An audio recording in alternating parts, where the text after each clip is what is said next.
It is June and we are in full summer bloom. Throughout the summer, I've decided to share a few conversations from podcasts where I have been invited as a guest. And these discussions often explore health and wellness and all the things that we discuss on the Emotionally Wealthy podcast through a different lens. So today's conversation is one of those. And I do believe that it reaches far beyond the audience that it was originally created for. So earlier this year, I was a guest on Erin Trier's Empowered in Health podcast, where we had a really powerful conversation about why it is so hard for women, especially high achieving women, to slow down. So without further ado, I invite you to listen to it here, and I hope you enjoy. I have Karen Conlon here, and Karen and I have connected very quickly through our business mentorship, but have also very, very much so have become kind of fast friends, like really have a lot we relate on, a lot we like to talk about. You know, she's a psychotherapist, coach, and author. She has an incredible heart to serve others. She has her own podcast that she recently just launched called Emotionally Wealthy. And I can't wait to dive in today and hear more of Karen's incredible perspective around how do we really continue to take care of ourselves as women? How do we continue to make sure that we're pouring into our own needs as our life changes, as we navigate whatever it is that's coming across our table in work or in our day-to-day life with as moms, et cetera, or whatever it may be. And so, Karen, thank you so much for your time today, my friend. I'm so excited to chat. Oh man, I am so glad to be here, Erin. And like you said, the first time that we connected, it was online. And then it just was a beautiful mix of chemistry and alignment and just kind of getting each other very quickly. So I love that for us. And I Yeah. love that we are here now being able to share our messages and our experiences with other people, you know, in support of helping other people make whatever changes they want or need to make in order to optimize their life and their health and their overall well-being, you know, because that's something that I think just spills over into family and parenting and all the other roles that we play. So thank you for having me. I'm so excited to be here with you. Oh my gosh, of course. And you hit the nail on the head with this idea of like, how do we really empower others, right? How do we encourage others in their season? And, I know one of the things that we've kind of chatted about offline, which we'll chat about today, is this concept of individually empowering people to step into who they are and what they love and giving themselves permission to really step into that fully. And so, one of the things I'd love to start with, Karen, is just hearing a little bit more about kind of how you landed where you are now. I know you have a profound story of starting more in sales and you kind of pivoted through a lot of different seasons, becoming a mother and kind of landing where you are now. Talk to us a little bit about kind of what that journey was and how you essentially got to this place of nurturing your own well-being, but also finding your voice and fully stepping into that. Thank you for asking that question. It's thoughtful. And it's one that I've thought about so many times because I've gone through a lot of iterations of myself Yeah. before coming here. I just want to first say that nothing's been linear. I've experienced a lot of self doubt and a lot of confusion about, well, why am I doing this? Or why can't I just stay in this role? I've experienced a lot of course, imposter syndrome, and then I've also, though, on the other hand, experienced a lot of victories and being able to say, oh, well, in spite of or despite of, I am really able to do well. It's interesting because neither one of those have been by themselves. And what I mean by that is that, I've experienced victories and, a lot of times always though followed by the thought of like, oh, but why can't it be better? Or why couldn't I have done that better? Right. And so I am a first generation kid slash adult now. Yep. And being the child of an immigrant comes with what I refer to the immigrant kids ROI, like the return on investment. Yeah. Which the way that I define that is you're not very shielded at all from your parents' struggles. Yeah. and what they're doing on the day to day, because you oftentimes, become a parentified kid yourself. And for those of you who haven't heard what that term is or what it means, it's just what it sounds like. It's you being put into adult roles very young, and before you're actually ready to take on those roles, Right. emotionally or psychologically. But it's survival, right? I mean, there's no time for prepping you. You just kind of are thrown in, and you got to figure it out, because you are part of the support system. Like, it's not a supporting you. It's like, no, you have now become a part of this support system. Right. And so, that being said, a lot of the things that I did early on, when I think back, even the major that I chose, which was poli sci, Yeah. uh, had nothing to do with what I really wanted. I actually hated it, but I thought, okay, well, poli sci, and then I'm going to, become an attorney, and, this is what my life is going to be. But I was talking to somebody about this the other day. I would find myself walking down the hall and looking at the kids in the journalism office, like they would write the newsletter for, the school.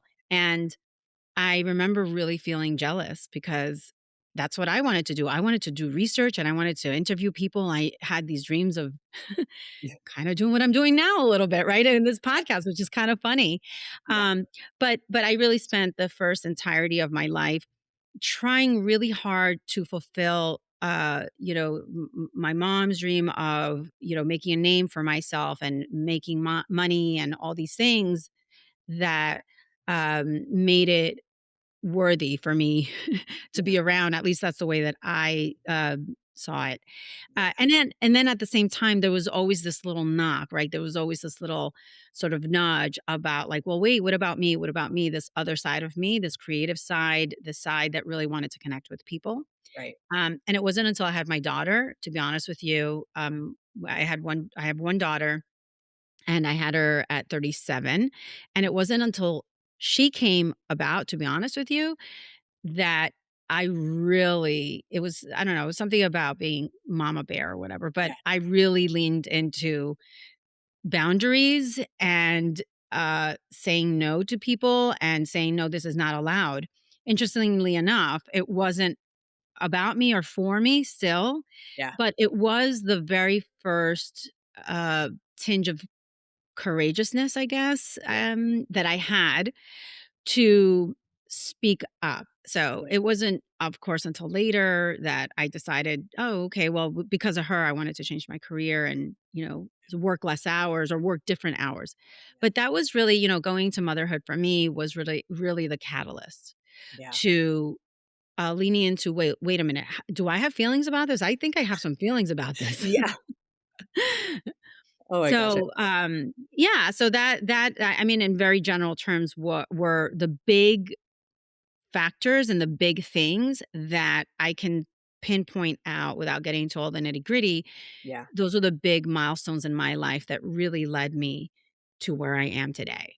Yeah. And, I think one of the things that's sticking out to me the most that I want to make sure we recall and revisit is this concept of like feeling like your worth is attached to what someone else has dreamed up for you or what else has told you is quote unquote success.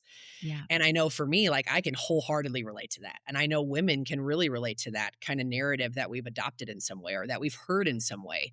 So I'm curious, Karen, in your opinion, when you kind of reflect back on that, but you also think about your own story, do you feel like for most women, it takes like this big life transition or this big kind of event to essentially help women pause and say, you know what?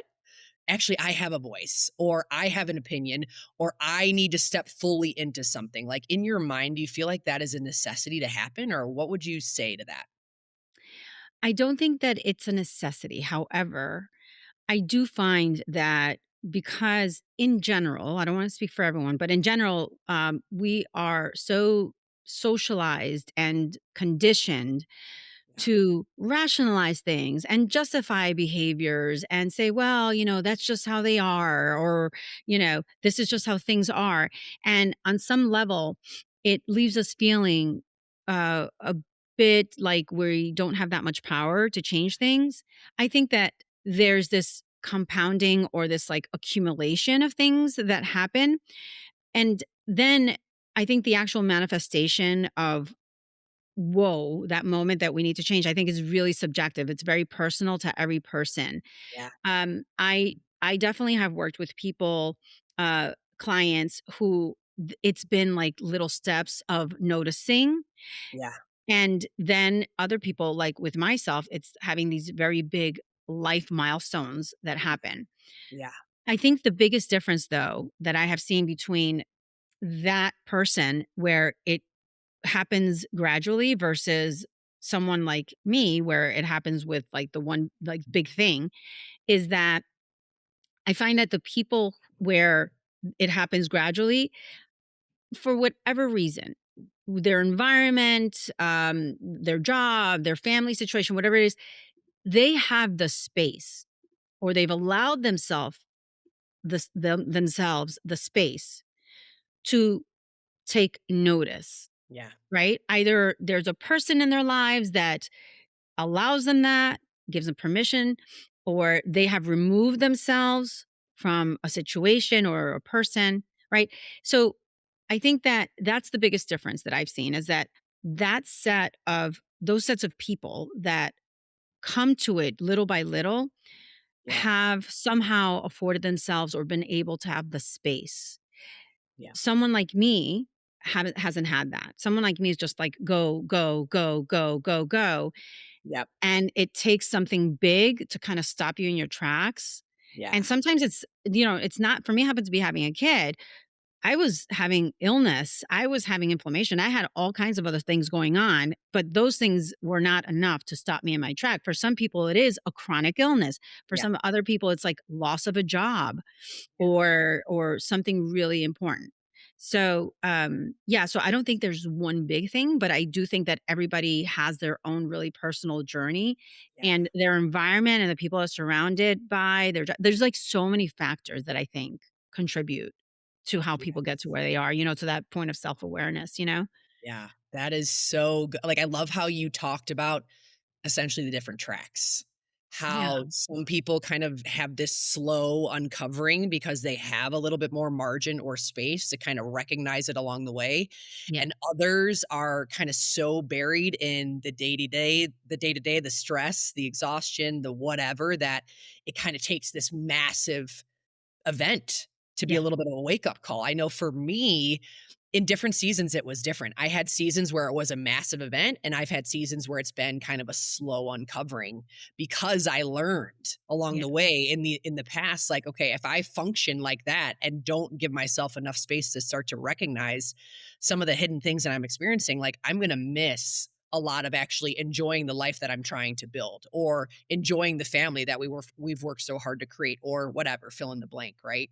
And I think, Karen, one of the things you're really speaking to right now for me is this idea of how high achievers really fall into this, right? Whether Yeah. it's the slow uncovering or the massive event. And I know with your story, it was more or less kind of a massive event or life situation that really changed up like how you were viewing your time, how you were viewing yourself, how you wanted to spend your hours, etc.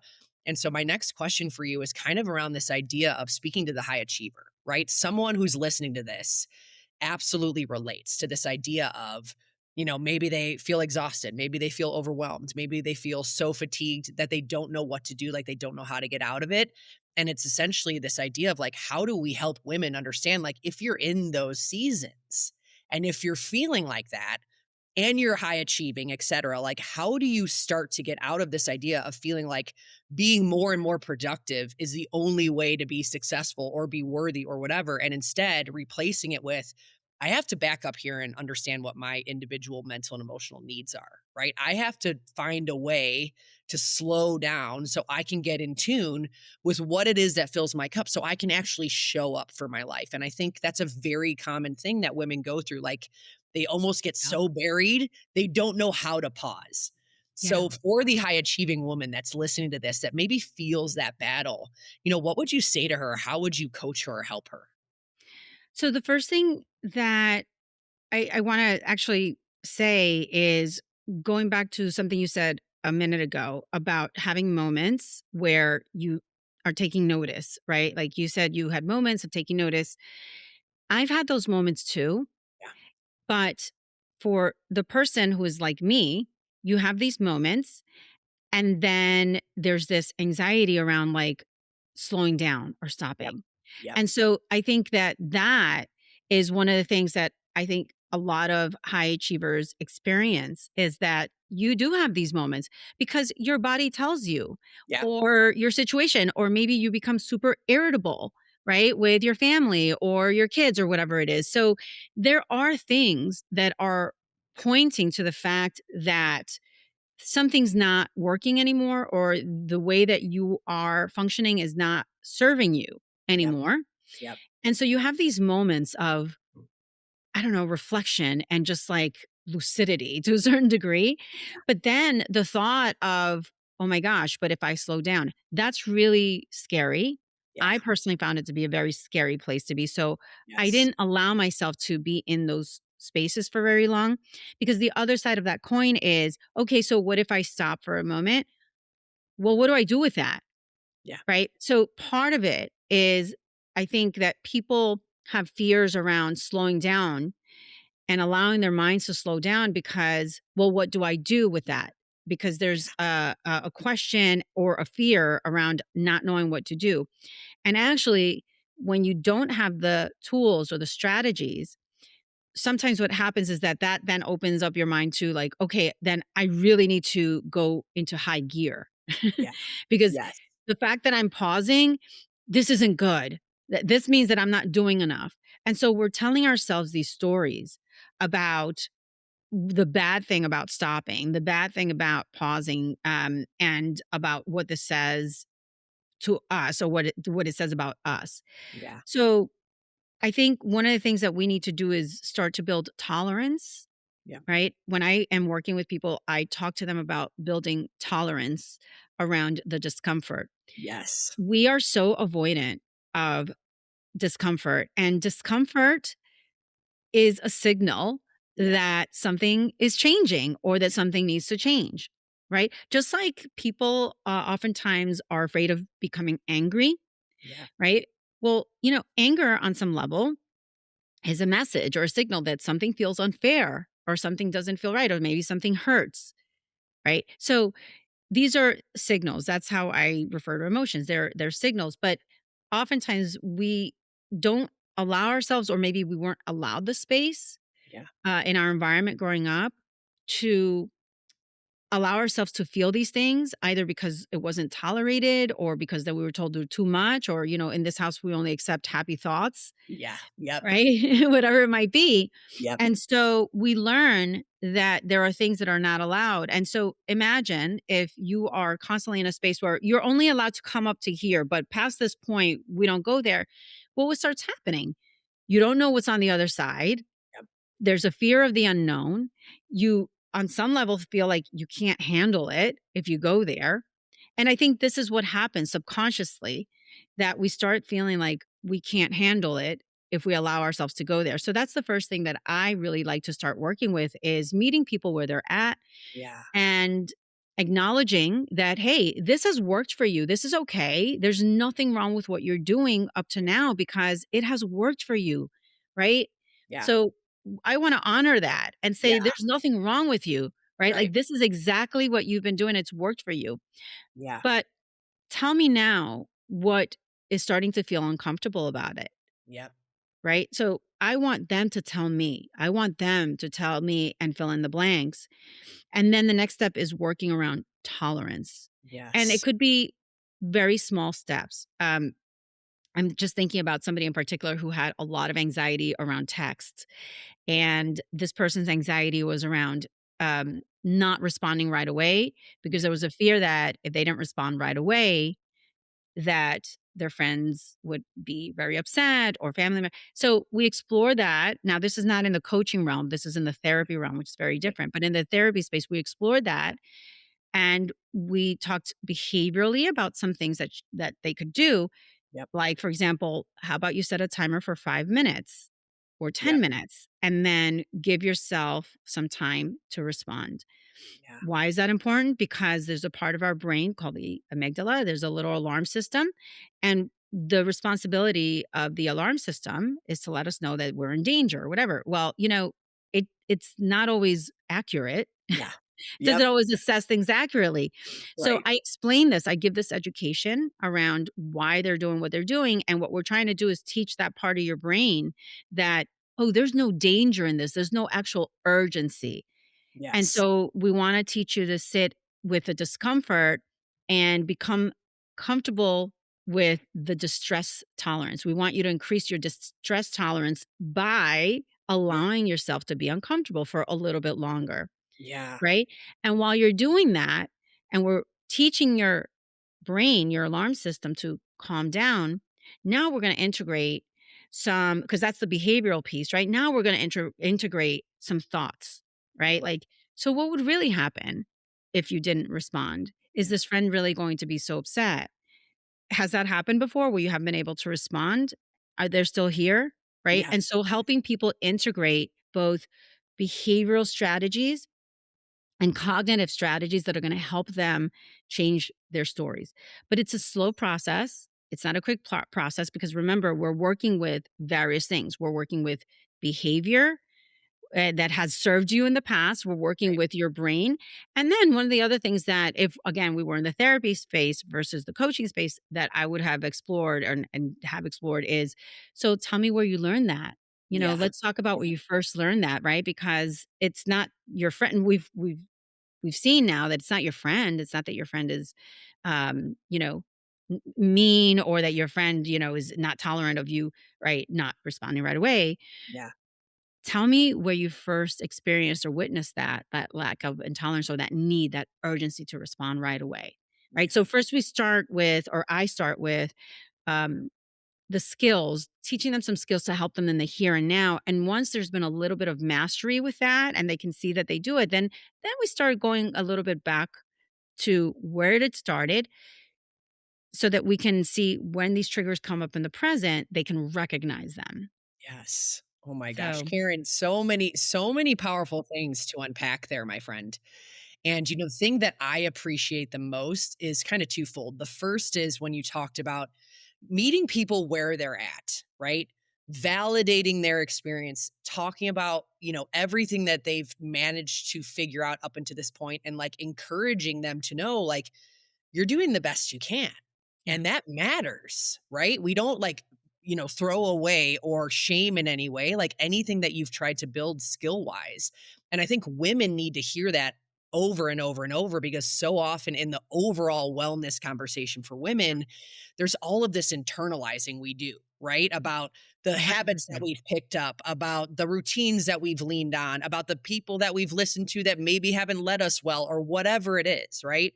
And Yeah, we internalize. And when you have someone like you who's saying, you know what, there's so much to unpack inside of how the brain functions, behaviors we've learned along the way, the emotional wellness component, like we need to normalize, we need to validate, we need to encourage, we need to explain and give permission around this idea of like, you've done the best you can. And that is amazing. Right. yeah, And the second thing that I love that you shared is around this idea of how we struggle to sit in the uncomfortable. And I see this so much in my work. I've seen it a lot in my own personal wellness journey, especially the older I get, the more self awareness I build. The more I have really open, authentic conversations with women about what wellness really looks like, but also, most importantly, what it feels like. There is this huge component around we struggle with this idea of slowing down, this idea of sitting with ourselves, yeah. this idea of being uncomfortable. And one of the things I'd love for you to share even a little bit more in the work you do and from what you see with the clients you talk to, et cetera, is why is that? Like, where does it really come from? Because I think women need to hear this out loud, right? We need to verbalize this experience because it's very real in our inside out health journey. And I want women to be, again, validated in their potential experience, but also to understand like, here's where it maybe came from. And here are the things that you can continue to do to kind of work through it, become more self aware, and build into new skills, new behaviors. Because that's the stuff that makes a difference when we're working on our inside out wellness. So I'd love for you to share a little more, my friend. Yeah. I I think that again, with you work with if you work with different therapists and different coaches, I think you will definitely get a different answer from different people because they're working from different lenses. Yep. For me and the lens that I work from an attachment lens Yeah. and from a self-awareness lens. Yeah. And so if you're working with me, what I would explore and kind of help to pinpoint and clarify is when did you start receiving these messages? Because a lot of these messages they're not verbal. A lot of them are actually nonverbal. And that is why this is so hard oftentimes to pinpoint because Yeah. it's not the it you know, it's not often the verbal messages. Yeah. It is the attitudes and the values that you hear about and the things that we like and don't like, right? I mean, countless times what I hear from my clients are, well, I knew that I had to behave really well and be like great at school, whatever, because I saw what happened to my brother or I saw what happened to my sister Yep. because they just did whatever they wanted. They were always rebelling, sneaking out. And Yep. I saw how disappointed my parents were, or I saw how upset, or how I saw how many fights they caused. Yeah. And so they're learning that, oh, if I do that, right, this is going to cause all of this stuff. So they're taking from somebody else's experience. Now remember, you're young, right? Yeah. You're taking from somebody else's experience and saying, okay, well, if I do that, this is what's going to happen. Now, if you ask the brother or sister, there's probably a very different experience that they're having. And I say this, I've said this before, and I'll say it 1,000 times again. Parents, you're not raising the same kid. I Yep. don't care if you have the same rules for every kid that you have. Yeah. Every relationship that you have with every child is going to be very individual because they are individuals. They have different personalities, they have different personality traits. You may not even realize it, but even the way that your tone might be different with one versus the other, and you may not realize it. A lot of times when we have children, they bring out our own stuff. Like if you had a difficult relationship with your mom or with your dad, and you have a little boy or a little girl, like that will trigger some things without you realizing it. So Yes. that's the lens that I work with is helping people to understand where in their childhood patterns and the conditioning maybe directly or indirectly was it that they saw or learned that this behavior was okay or Yeah. not okay.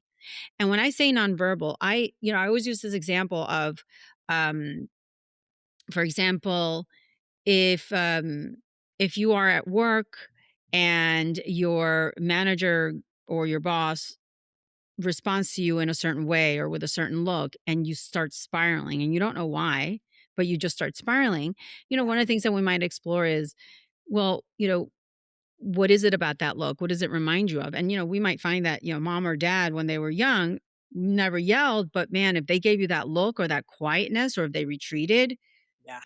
that meant you have deeply disappointed them or whatever it is. And so when we're not aware of these things, we take that into adulthood and we don't realize it. So that is why I like to help people understand what the childhood conditioning and patterns look like. They can't resolve that. Like that's done. That's in the past. So we're not going into it trying to resolve anything. No, we're using that as part of the tool so that we can say, okay, now in present day, where has this been showing up? Yep. Are we choosing partners where we are reenacting certain dynamics of our family, certain unresolved things? Are we choosing partners that are very familiar in some of the dysfunctional dynamics of our, the relationships that we saw or experienced, and we're on some level trying to fix it? Yeah. Or we choose a partner that reminds us of that very uncomfortable but yet familiar Yeah. dynamic. So Yeah. that's how I work is coming from that lens and helping people understand where it came from so that they can recognize it in the here and now and then have the tools and strategies so that in the future they can become an observer of it Yeah. and be able to make changes, if that makes That's sense. so it's so good, so good, and one of the things that I know you've shared with me that I kinda wanna recall here in our conversation is just this idea of how we start to kind of adopt what other people need. How do we tune into what fills their cup? How do we make sure things stay, like, calm or Yeah. collected or whatever it is, right? And when we overly focus there, we under focus on, "But what about me?" Right? And I Yeah. know you shared this a little bit in your story of this idea of like you got really in tune with what other people needed. You were a nurturer in a lot of different ways. And there were seasons where for you, you kind of started to get to this place of like, but I don't even really understand like what I need it, why I'm tired, why I'm exhausted, why I feel so unwell. And, I think that's a very common thing for women, especially is whether it's a past of what we've been conditioned to do or our current season or a life transition, and we get so in tune with nurturing other people and pouring into others and understanding their needs that again we kind of miss what it is that we need. And I'd Yeah. kind of love to, I want to unpack that a little bit because with everything you just shared, I think it can be very hard for women to kind of get into that vulnerable place of saying, I've kind of neglected myself. I don't even know exactly why, and I don't really know where to go from here. Will you share a little bit about kind of your individual experience with that concept? Because I think, again, for women, we need to hear how we've all, in some capacity, been a little bit lost on taking care of others and neglecting ourselves, you know? Yeah, I think it's because it's normalized. I Yeah, mean, it was absolutely normalized for me from the time I was little. yeah, You know, I don't know why, but I'll share this. It brings me to a story. It's not even a story. It's just a memory that I just had actually. When you asked this question, when remember being little, I was very like I like to dance a yeah, lot, and had no qualms as little children often don't, right? So uh, it was interesting when I think back. My role was very much about like, oh, look how cute and she dances, so I was the entertainer. yeah, And for when we had guests over or whatever, right? Like that was fun and da da da. My brothers, like that wasn't expected of them. Like if they were out there throwing rocks and, getting in yeah, trouble, like that was normal. So from a very right. early age, like I didn't realize it obviously, but that conditioning, that normalization of like, you are here to entertain and take care and make sure that we are all happy and having a lot of fun, Yeah, right? And that's a really innocent thing.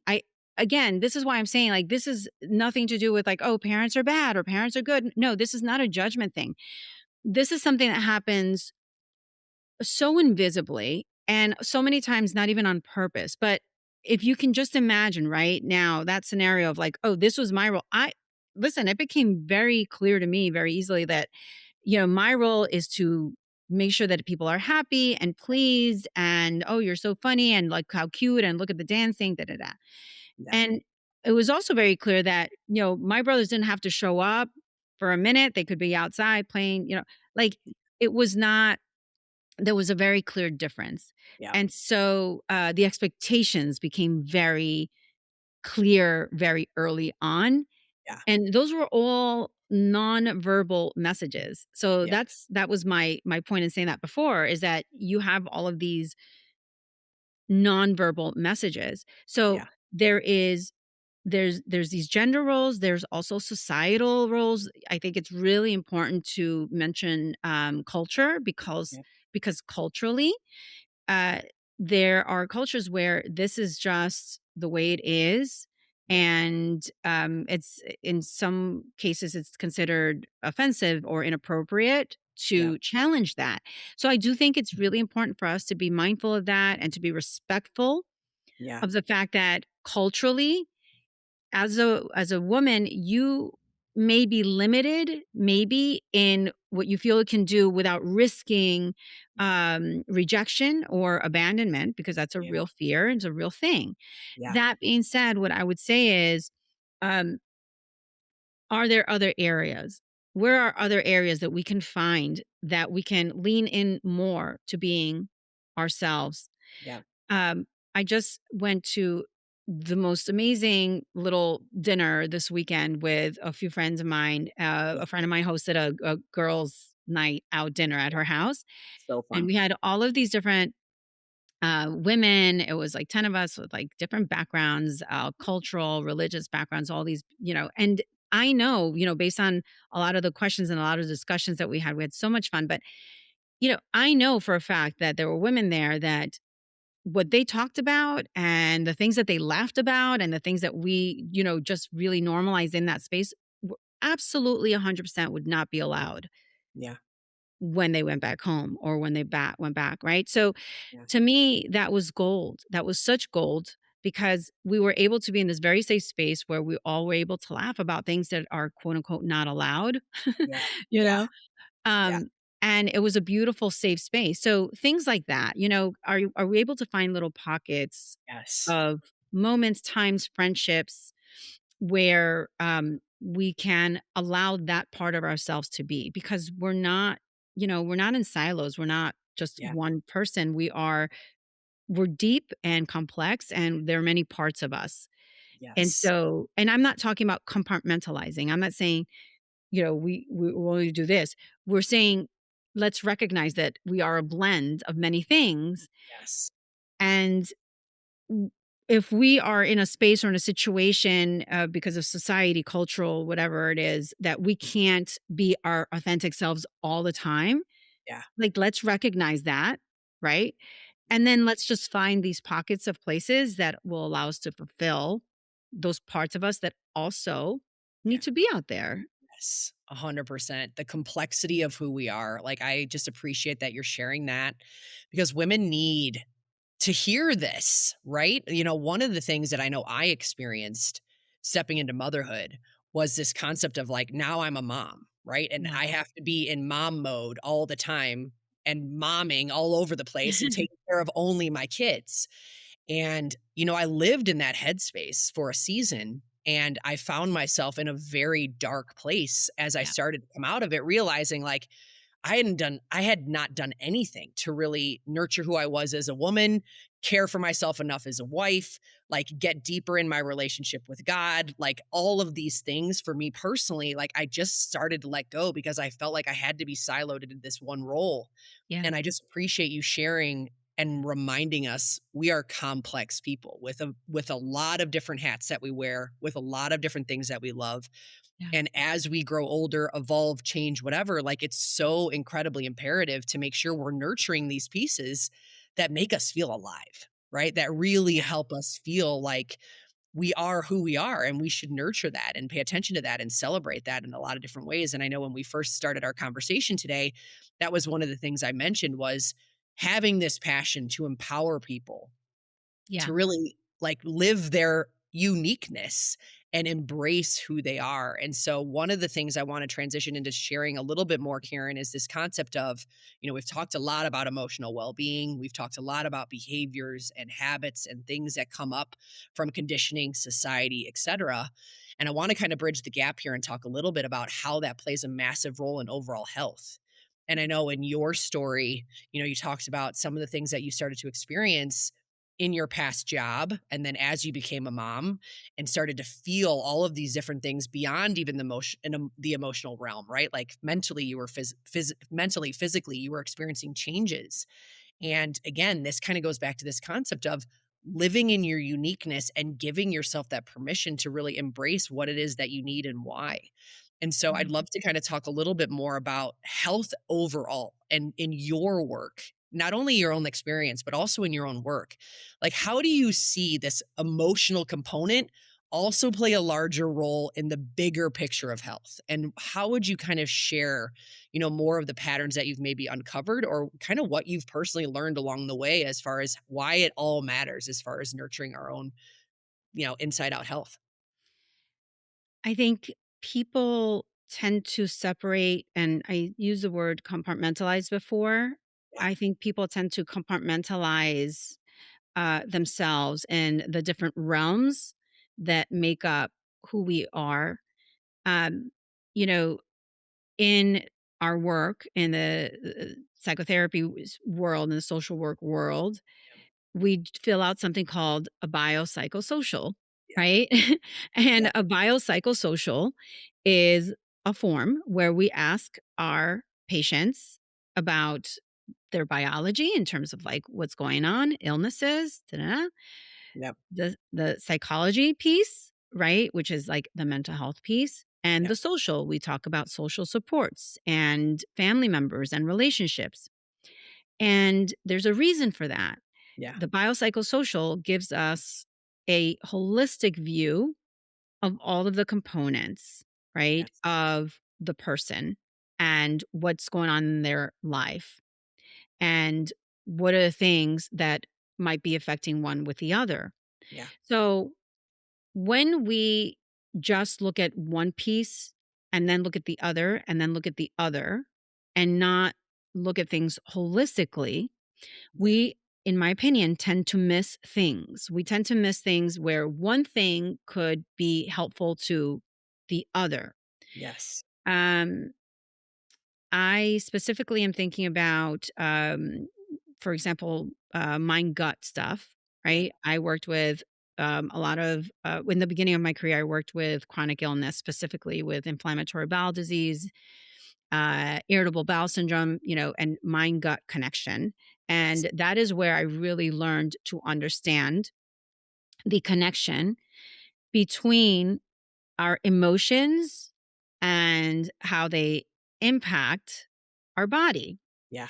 So, even with, let's say, with someone who has inflammatory bowel disease, where you have actual structural, damage, right, to somewhere that in your GI tract, right? Yeah. That's one thing. But what we're talking about is how are they looking at their illness? How are they looking at their illness? How are they seeing themselves as a result of this diagnosis? Yeah. What are the self limiting beliefs and Yes. thoughts that they might be having? What are they feeling about themselves? Are they feeling now that they're less than? Yeah. Are they feeling that, oh, my body betrays me, so I can't trust my body, so right? So we're gonna cut off whatever emotions you might be feeling, or maybe the only emotion that you feel is anger or irritation, Yeah. right, about your body. And so, um, when you are looking at your overall health, it is not important. It is critical Yes. that you employ and include the emotional and psychological piece because the way that you talk to yourself, the narrative, the story you tell yourself is going to impact the way that you feel. And your body, your brain, and your organs are constantly sending signals to each other back and forth, right? We're not going to get into the science of that, but they're constantly in talks. Yep. 100%. And so, as a matter of fact, I said I wasn't going to answer, but as a matter of fact, we talk about different chemicals in our bodies, right? Serotonin, right? Quote unquote, the happy hormone. Well, serotonin, there's only, I think it's like maybe 20%. I think, don't quote me on that, but I think it's only 20% that, resides in our brain. Yeah. The other 80% is in our gut, You're right.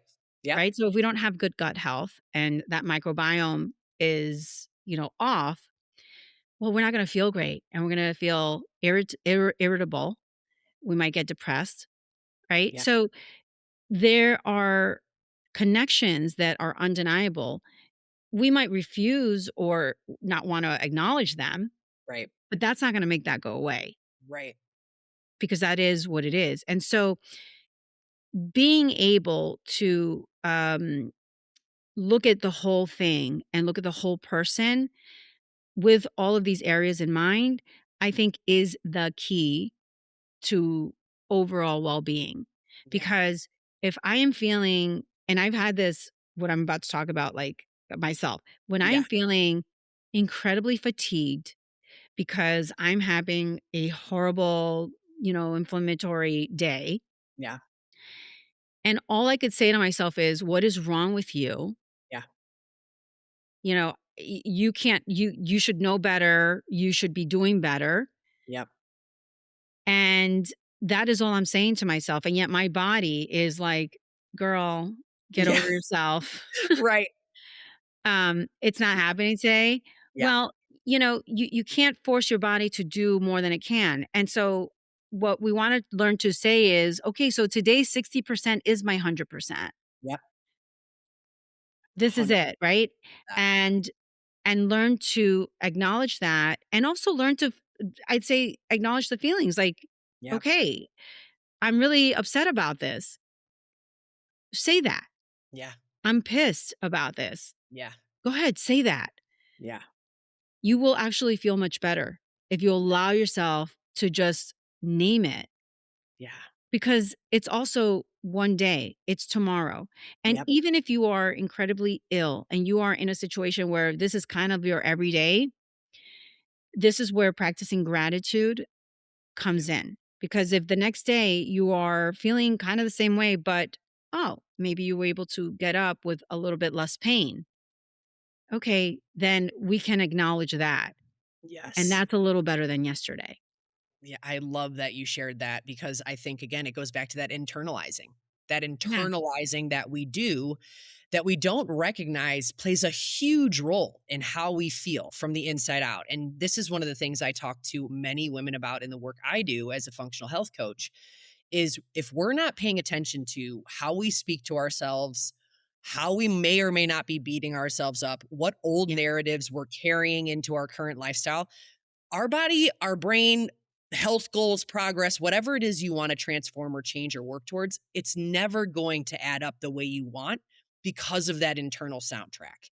And so, Yeah. the thing that I love most in our conversation today, Karen, is how much you are talking about the emotional side of our wellness. It is a huge driver to how we feel and what we can actually accomplish in every area of our life. And so I just can't thank you enough for your incredible perspective and just everything that you shared today about how we have to be looking holistically, how we have to be giving ourselves permission to understand what it is that we've maybe gone through, but also be gentle and give ourselves grace as we're stepping into the next version of where we're going.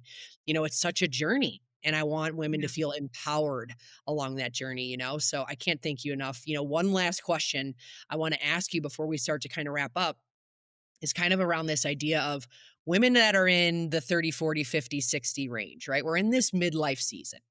And, at this point in our life, there's a lot of life that we've lived, right? There's a lot that we've likely gone through, likely have managed in some capacity. We've had different life transitions, all kinds of stuff crop up. And one of the things that you just said as we were talking about holistic health was this idea of my body doesn't work with me anymore. It doesn't work for me anymore. Or I Mm. feel broken in some way. And I think, in midlife specifically, with a lot that happens and changes physiologically for us as women, we get into that headspace a little bit more, right? We emotionally beat ourselves up a little bit more, maybe than we have had done already in a little bit time, right?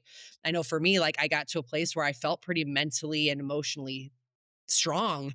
And then I kind of got into another season of midlife where I felt unearthed again, right? Yeah. Like my body, my brain, everything kind of changed and adjusted again, like a whole nother transition, a whole nother thing came up in my life. And I know this is very real for women. And I know you've talked a little bit about it on your journey too with me. And so I want to kind of talk a little bit about this in your mind, right?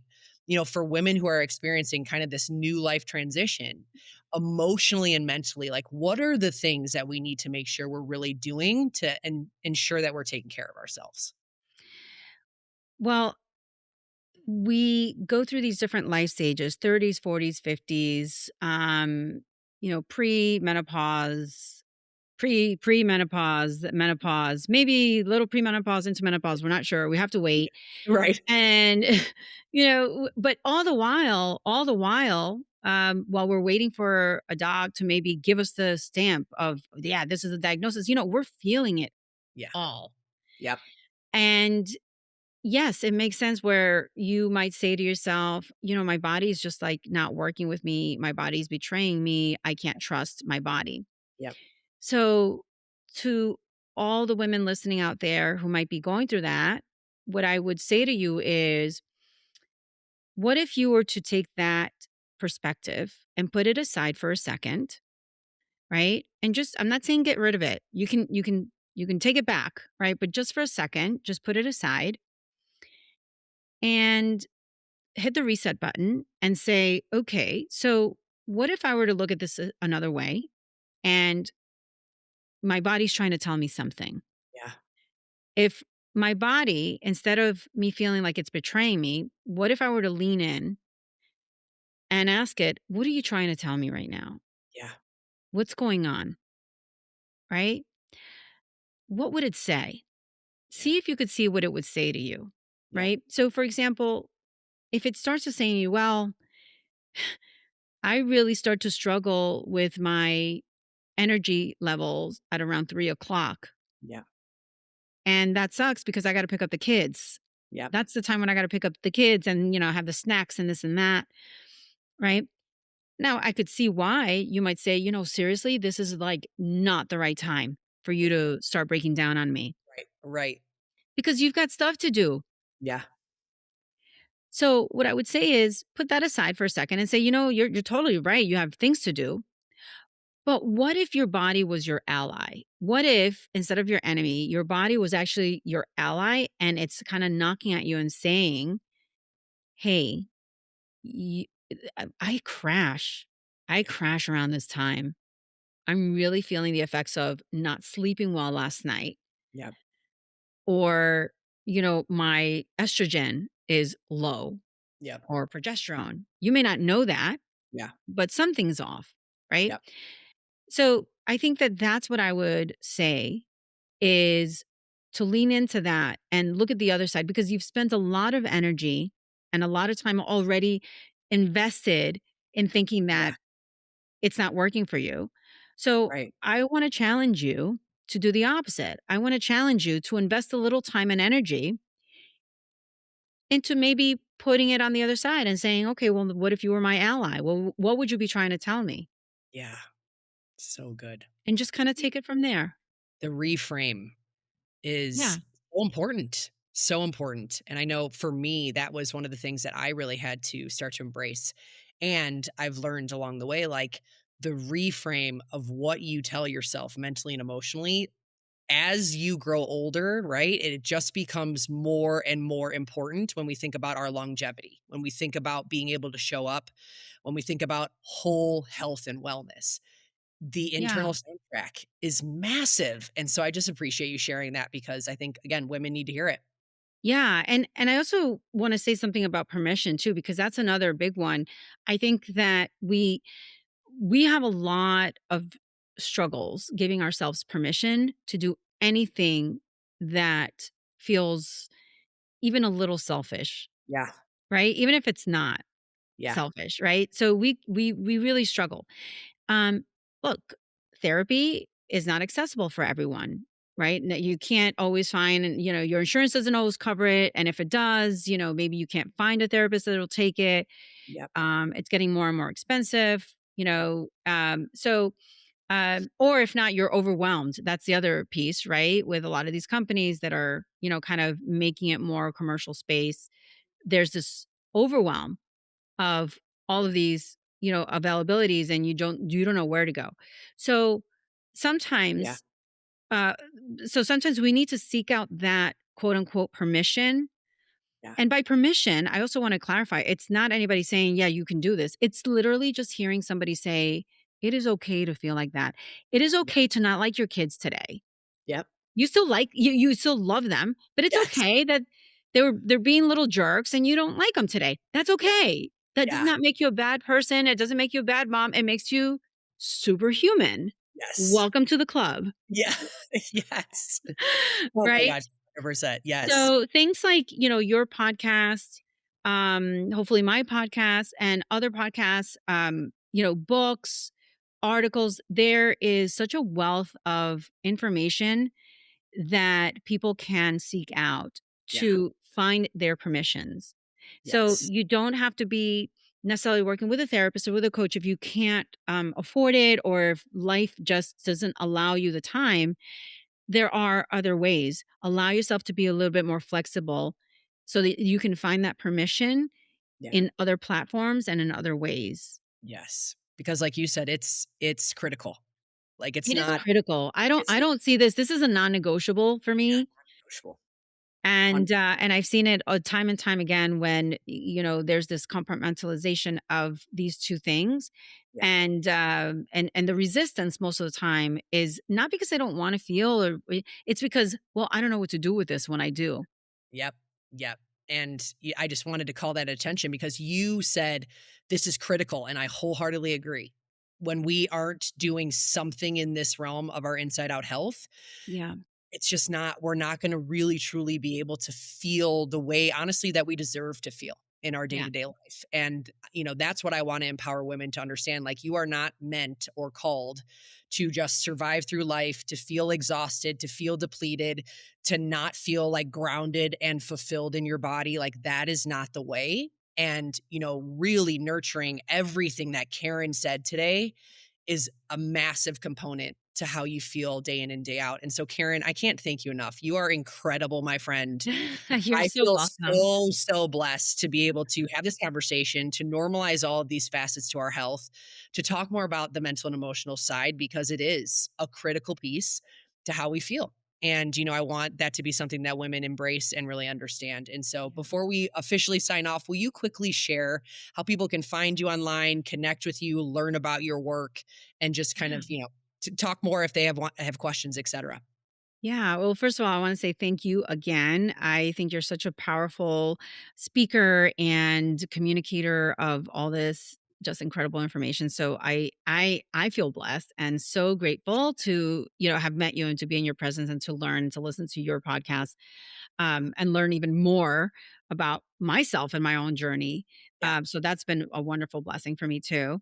And appreciate for anybody who wants to learn more, they can go to my website, which is KarenConlon.com, my Instagram. And of course, there's also my Emotionally Wealthy podcast, which is, on all the platforms. So those are the best ways to reach me.